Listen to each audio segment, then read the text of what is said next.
warahmatullahi wabarakatuh. Hai teman-teman semua, apa kabarnya? Pada video kali ini saya akan membahas mengenai perlindungan data pribadi konsumen di era digital. Tapi sebelum itu, izinkan saya memperkenalkan diri terlebih dahulu. Saya Inaya Iza Hapsari dari Prodi Manajemen dengan NIM 17056265003. Simak videonya ya.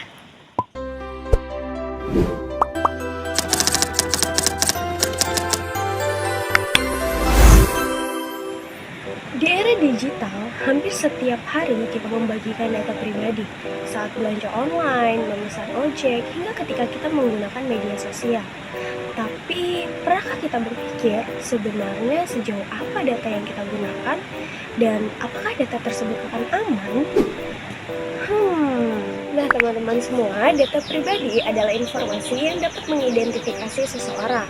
Data pribadi ini terdapat dari dua kategori. Yang pertama, data pribadi umum, seperti nama, alamat, email, dan nomor telepon.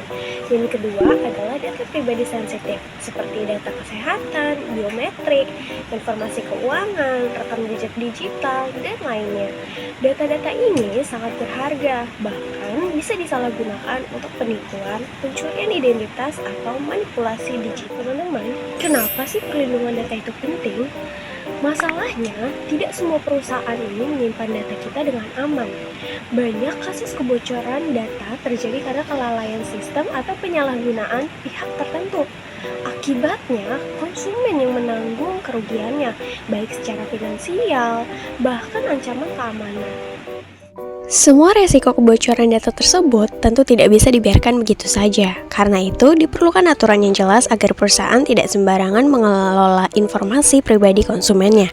Dan disinilah peran regulasi menjadi penting untuk memastikan setiap pihak memahami hak, kewajiban, serta batasan dalam pengguna pribadi. Adapun beberapa dasar hukum di Indonesia seperti Undang-Undang Nomor 27 Tahun 2022 tentang Perlindungan Data Pribadi atau disebut PDP.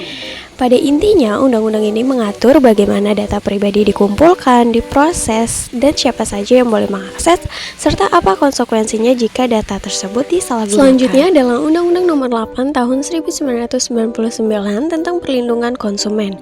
Undang-Undang Perlindungan Konsumen juga mewajibkan para pelaku usaha memberikan informasi yang jelas dan benar, termasuk terkait penggunaan data pribadi konsumen. Pada intinya, perusahaan wajib menjaga keamanan data, transparansi, dan hanya boleh mengelola data sesuai tujuan yang telah disetujui oleh konsumen. Sebagai pemilik data, kamu punya hak dan hak-hak ini dilindungi oleh undang-undang. Berikut hak penting yang wajib kamu tahu. Yang pertama, hak untuk mengetahui bagaimana data kamu dikumpulkan dan digunakan. Yang kedua, hak untuk memberikan persetujuan sebelum data diproses. Dan yang ketiga, hak memperbaharui atau memperbaiki data jika terjadi kesalahan. Yang keempat, hak untuk menolak pemrosesan data tertentu. Yang kelima, hak untuk menghapus data atau meminta penghentian penggunaan data. Dan yang terakhir adalah hak untuk mendapatkan pemberitahuan jika terjadi kebocoran data. Pelaku usaha wajib mematuhi semua hak ini. Jika tidak, akan ada sanksi administratif hingga pidana sesuai Undang-Undang PDP. Tapi teman-teman, walaupun peraturan ini sudah ada, praktik perlindungan data di Indonesia ini masih menghadapi berbagai tantangan.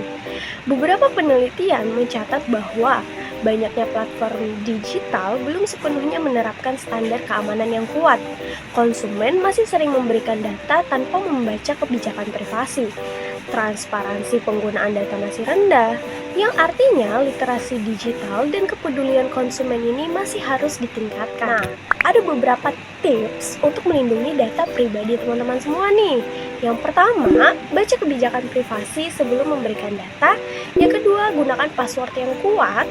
Yang ketiga, hindari memberikan data sensitif kecuali benar-benar diperlukan. Yang keempat, waspadai link mencurigakan, baik lewat email, WhatsApp, ataupun SMS. Dan yang kelima, periksa izin aplikasi di ponsel teman-teman secara berkala. Dan yang keenam, hapus akun yang tidak digunakan dan ajukan permintaan penghapusan data jika memungkinkan. Dengan langkah-langkah kecil ini, resiko penyalahgunaan data akan jauh bisa lebih berkurang. Perlindungan data pribadi bukan hanya tanggung jawab pemerintah atau perusahaan, tapi juga tanggung jawab kita sebagai pengguna. Dengan memahami hak kita, membaca informasi dengan cermat, dan menerapkan kebiasaan digital yang aman, kita akan bisa menciptakan ekosistem digital yang lebih sehat dan terpercaya. Ingat, data adalah identitasmu. Lindungi sebelum terjadi masalah.